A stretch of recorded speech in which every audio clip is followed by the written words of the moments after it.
Hey up guys, so today I'm talking about Season 8, Episode 4 of Game of Thrones, The Last of the Starks.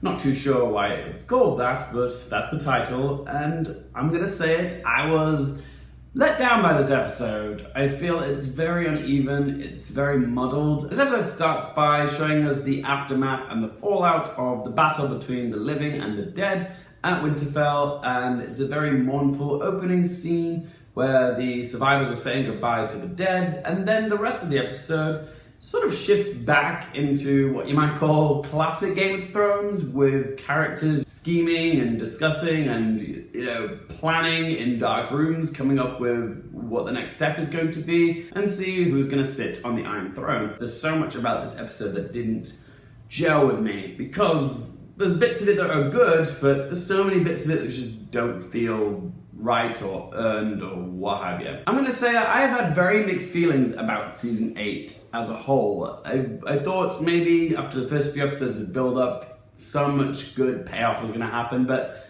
so much of it has been subversive for the wrong reasons, and it's also lacking logic, and it's losing the spark of what made it so great in the first place.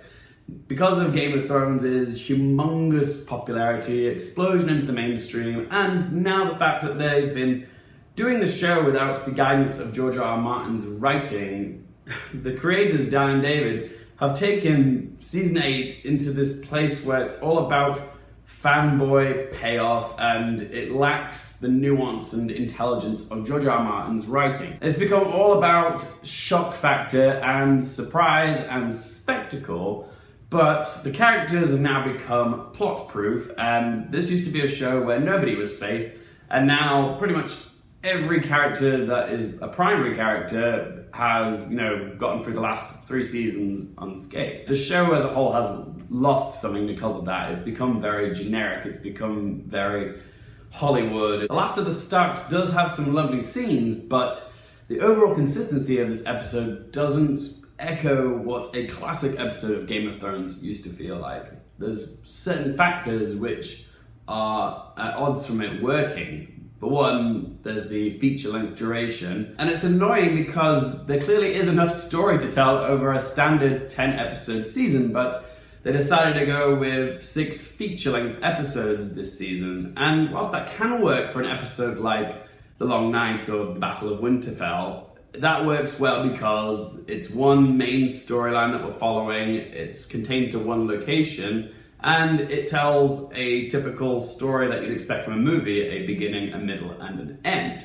Whereas an episode like The Last of the Starks goes back to a traditional episode of Game of Thrones where we watch multiple characters doing their own individual storylines. There isn't one main through line for an episode like The Battle of the Starks. It's a lot of moving pieces, really.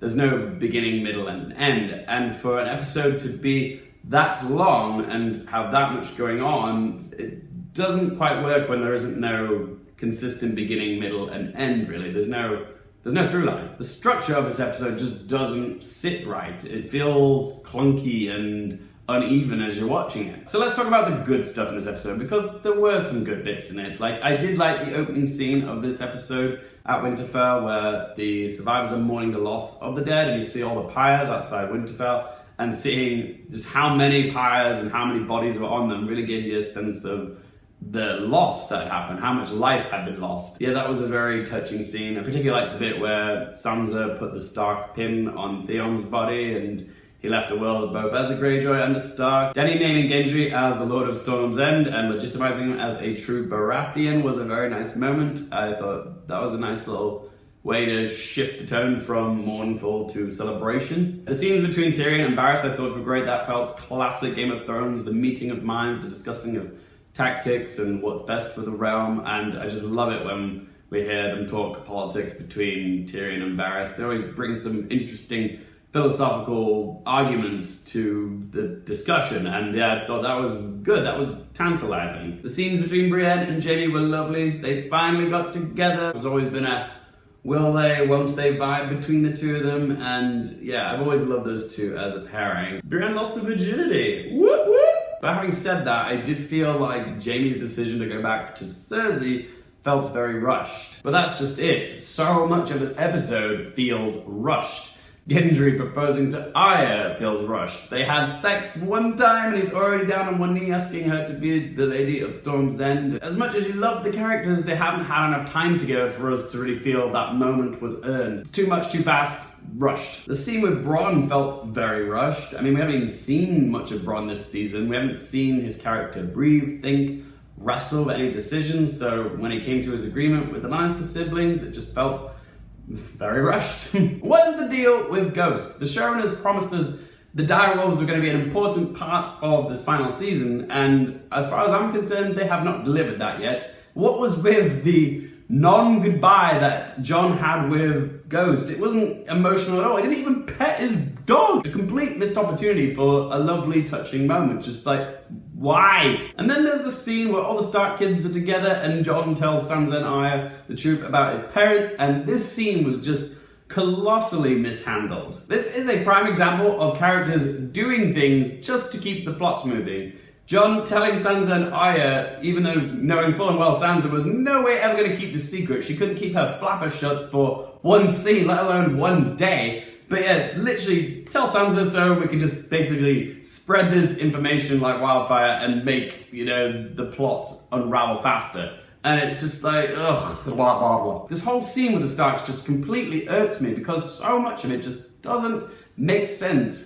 For starters, what is the deal with Sansa and Arya just not trusting Dany whatsoever? Where does this inherent sense of distrust come from? Because I don't know what Dany needs to do in order to prove herself to Sansa and Arya. She bloody provided an army and dragons, something she didn't need to do. It wasn't her war to fight, but she still did it anyway because she loves their brother Jon, and yet they won the war. Granted, yes, Arya killed the Night King. Dany didn't do it. Did we really need the Dragon Queen, Sansa says? It's like, oh, fuck off. But you know what I'm saying? Is it because Dany was acting emotionally when she wanted to charge into King's Landing and not let the army of the North rest and recover? Is that the only reason? I mean, yes, it's not good tactics to run into a new battle when your soldiers aren't ready for a new battle. I just don't get it. What does Dany have to do? And why the fuck didn't we get a reaction shot of Arya and Sansa learning about Jon's parents? Like, this was huge, life-changing, game-changing, realm-changing news, and they just cut to the next scene before we got to see their reaction to the fact that Jon is the true heir to the Iron Throne. What? That was infuriating. I was so angry they didn't show us that. But again, it all comes back down to the fact that this episode feels so rushed and they've had to cut corners where they can. And Rhaegal died. Like, within the blink of an eye, the showrunners just decided to off a dragon like that. I was like, okay. I mean, it was very weird that Dany was incapable of seeing this massive fleet of Greyjoy ships on a perfectly clear day coming directly at her, but yeah, the dragon's gone, get used to it. I mean, my reaction says it all though. Oh no!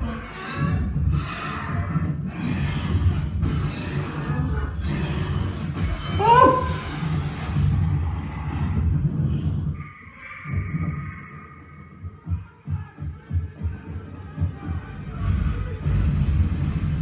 Oh my god. But what was most surprising for me was my reaction to Missandei's death. I was not expecting to have that much of an emotional response to such a secondary character that I've never been that attached to, but as soon as the mountain took out the sword and the tension just bubbled, I couldn't deal with it. Let's watch the clip.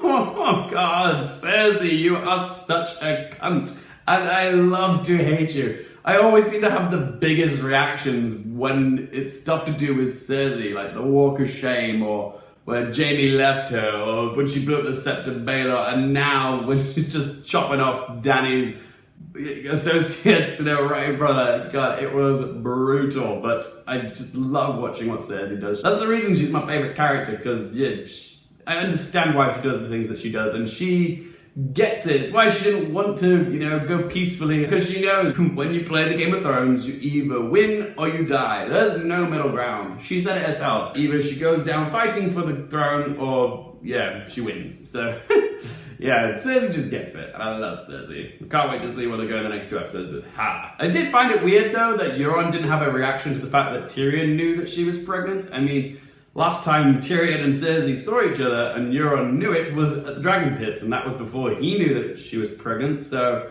how on earth would he know that coming to King's Landing at that point, huh? She wasn't showing, so it's weird that they didn't show that. It looks like an overlooked detail that the showrunners are forgetting about. Maybe they're saving it for the next episode. Anyway guys, that is my bitchy rant about The Last of the Starks. If I'm going to give this episode a score out of 10, I'm going to give it a 5 out of 10. I mean, I was entertained and there were bits of it which I did find very moving. I did have a very emotional reaction to Missandei and Rhaegal dying, but I do think that this episode was very rushed and all over the place. The character and plot development was just too quick for its own good, and the payoff doesn't feel earned or satisfying. So yeah, I am nervous as to how the series is going to end. Definitely in a state of discomfort of how underwhelming season 8 has been so far. But of course guys, this is just my opinion. I want to hear from you guys. What did you think of The Last of the Starks? But also, what do you think of the season so far? I've only got 2 episodes left to go, but I would like to hear from you guys.